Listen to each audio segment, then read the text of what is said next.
Halo Sigmania, balik lagi sama kita. Nama gue Gusti. Nama gue Lucky, dan kita hari ini mau bedah film yang judulnya Home Sweet Loan. Oke. Jadi Film ini ceritanya tentang apa sih, Ki?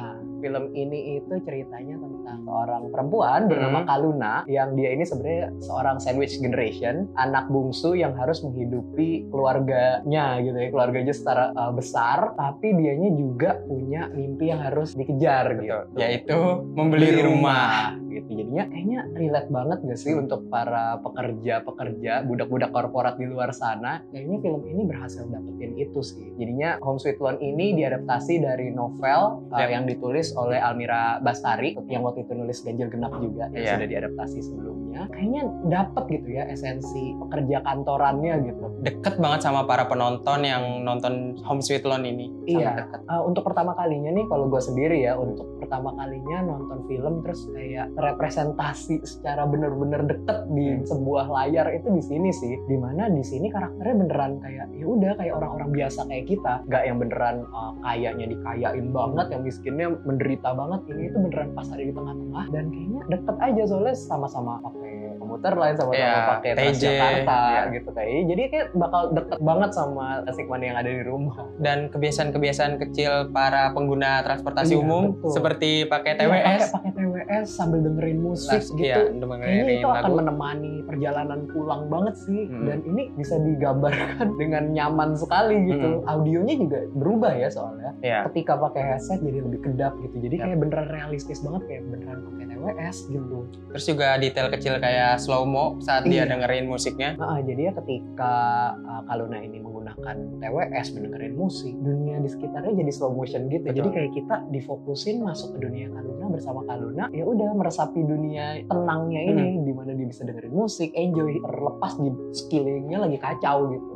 Dan dari penulisan emang sengaja banget dari si sutradaranya untuk lebih dekat sama si penonton ya. Dan sutradaranya ini sebelumnya juga udah mensutradarai film-film ya, kayak film Nokta Merah Perkawinan sama Terlalu Tampan gitu. Ya, jadi sutradaranya Sabrina Rochelle Kalangi. Menurut gue itu dia salah satu sutradara perempuan underrated di Indonesia. Film-filmnya juga sebenarnya bagus banget ya, cuman tapi dikit masih, yang nonton. Kurang laku. Dan tapi untungnya ini Home Sweet Loan ini tadi itu baru dapat info kalau udah nyentuh 1 juta penonton. Betul, keren banget. Jadi congratulations buat Cinema Cast dan juga kru. Jadi membuktikan film ini itu beneran relate ke masyarakat. Word of mouth-nya jalan, orang-orang penasaran, dan ya kemarin itu bahkan di kayak deket-deket bioskop, deket kantor aja masih banyak yang nobar gitu loh. Bener-bener. Gue juga terakhir kali nonton tuh penuh satu bioskop, keren banget. Gila. Iya, makanya udah lama nggak lihat drama keluarga yang disisipi oleh komedi hangat gini, tapi juga bikin nangis. Betul. Ya udah lama aja gitu. Apalagi fokusnya ini ke pekerja korporat di Jakarta gitu, yang harus moving, naik kendaraan umum, yang harus kerja dikasih tuntutan tanpa ada uang lembur.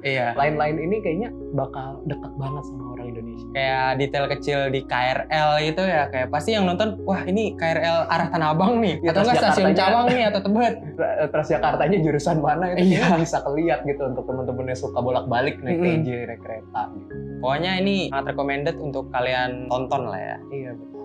Dan sebenarnya menariknya ini untuk membangun dunia yang dekat. Menengah ini, dan juga deket banget ya. Ini ditunjang sama direksi art, production design yang terlihat effortless, padahal ada effort gitu. Jadinya kita bisa lihat di rumahnya Kaluna itu. Ya, yang sangat penuh itu. Itu penuh banget parah. Itu kan didesain sebenarnya, tapi nggak kelihatan kayak didesain. Kita kayak beneran masuk ke salah satu rumah yang ada di Jakarta, dan di situ ada 3 kulkas, di atas kulkasnya ada Tupperware, ada toples ini. Itu kan detail-detail kecil yang bahkan bisa aja ada di dapur kita.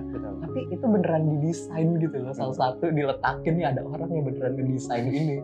Gue sih kagum ya maksudnya. Maksudnya ini tidak terlihat yang beneran bangun dunia sci-fi atau gimana ya, beda ya. Ini bangun dunia realis, dan menurut gue itu lebih susah sih. Sebab kayaknya memperhatikannya kayak masih detail gitu. Betul. Karena di rumah juga banyak barang-barang kecil ya, ibaratnya. Jadinya semuanya besar kelihatan di mata. Ya, betul. Ini keren banget sih emang dari segi artnya ya. Apalagi ada color palette yang udah ditentuin dari poster, dari judul. Ini udah kelihatan banget kalau color palette-nya itu hijau toska pastel gitu ya. Rada kebiru dikit gitu lah ya. Mungkin bias personal juga, subjektif. Gue suka warna itu. Jadinya sebenarnya ngeliatin film ini itu tenang sekali ya. Walaupun sebenarnya kalau dilihat dari segi sinematografi gak ada yang spesial sih ya. Iya, karena untuk tipe penonton yang kayak gue yang lebih suka film yang memanjakan mata, ini bukan film yang tepat gitu untuk dari segi sinemnya lah lah ya. Karena simple banget ini, kayak nggak ada yang bener-bener kayak wah keren banget, nggak kayak 2 garis biru yang one take di UKS, nggak ada. Ini simple aja semuanya, karena emang dunia yang dibangun juga simple. Kalau dari gue suka itu, jadinya karena emang pendekatannya itu realis dengan dunia yang dekat.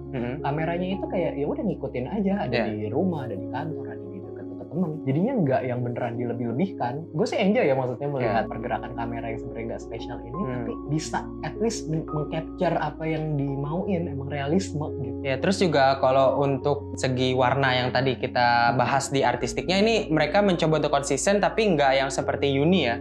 Kalau teman-teman Sigmania tahu, Uni kan bener-bener ungu banget ya. Semuanya serba ungu, di mata pasti ada ungu gitu ibaratnya. Kalau di sini tuh mereka ya udah tetap konsisten tapi bener-bener nggak mengganggu matanya itu lah ya. Walaupun main colornya itu warna-warna pastel, tapi halus aja enak di mata gitu. Dan itu juga bisa diselip-selipin di barang-barang heboh tadi yang belakang. Jadinya nggak semuanya itu, tapi kita bisa melihat satu-satu gitu dan rapih aja gitu sih, warna-warnanya masuk aja. Dan kalau misalkan untuk dari segi editing ya, kayak di bagian color grading tuh kelihatan banget ya, kayak perbedaan di dalam rumah sama di luar rumah. Iya, jadi di mana di dalam rumah itu terlihat lebih kuning, lebih warm gitu. Ya. Jadi di tengah kepadatan rumahnya yang sumpek itu ya, terlihat lebih hangat aja. Tapi kalau di luar itu lebih adem, lebih cool. Dimana kayaknya itu nggambarin apa yang Kaluna mau. Di luar itu kayaknya dia merasa lebih tenang. Ya, lebih padahal segar. Dia juga di rumah membutuhkan kehangatan keluarga itu. Dia juga kangen akan itu.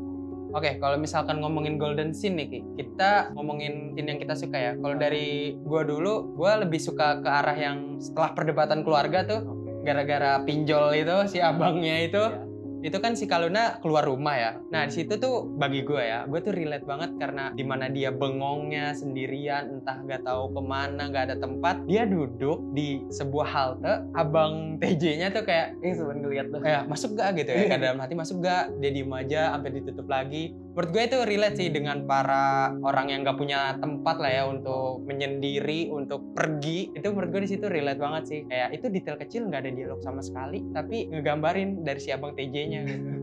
Kalau dari lo kira-kira yang mana Ki? Kalau gue sih kayaknya lebih ke yang udah menuju ending ya sebenarnya. Dimana untuk terakhir kalinya Kaluna ini masuk ke rumah idamannya, ke showroomnya, dikeliling-keliling. Gue di sini, bakal ini.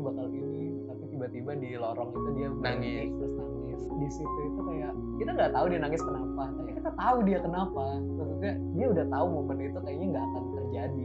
Bakal mustahil. Iya, rumahnya ini nggak akan kesampaian, dia harus tetap kembali ke keluarganya. Dan itu kayaknya dari tangisan itu sakit aja sih, maksudnya kayak tergambar aja gitu. Dia udah kita bisa ngelihat dianya udah excited banget saat nyampe di rumah itu. Saat sampai showroom itu, untuk pertama kali kita ngelihat Kaluna itu senyumnya lebar. Sumringah banget ya. Sumringah banget. Dia menemukan apa yang dia mau, tapi di momen itu dia langsung realize itu mustahil. Terus ditambah dramatisasi hujan gitu. Iya. Tiba-tiba tapi hujannya nggak yang duar gitu, cuma kayak kedengeran di jendela doang. Tapi itu, waduh. Detail yang membantu banget dari itu sakit sih. Iya. Dari si sutradara dan para kru itu detail yang jadi emang keren banget. Oke, kalau misalnya kita ngomongin rating nih Ki, kira-kira berapa Ki kalau dari lo? Kalau dari gua kayaknya 9/10 ya. Ini film Indonesia kedua terbaik sampai tahun ini ya. Iya. Setelah Heartbreak Motel menurut gua tahun ini, sama-sama produksi Visinema juga. Soalnya beneran menggambarkan dunia realis yang sederhana tapi powerful gitu, tapi kuat, dan kayaknya itu yang lagi dibutuhin penonton Indonesia saat ini. Oleh sebab itu ya emang terbukti kan rame gitu dan orang suka gitu. Kalau gimana? Kalau dari gue sendiri sih kayaknya 7/10 sih. 7. Dari dunia yang dibangun emang bagus, penceritaan dan penulisannya juga emang bagus, tapi dari tipe nonton gue yang lebih memanjakan mata ya, lebih suka ke arah sinem dan lain hal sebagainya.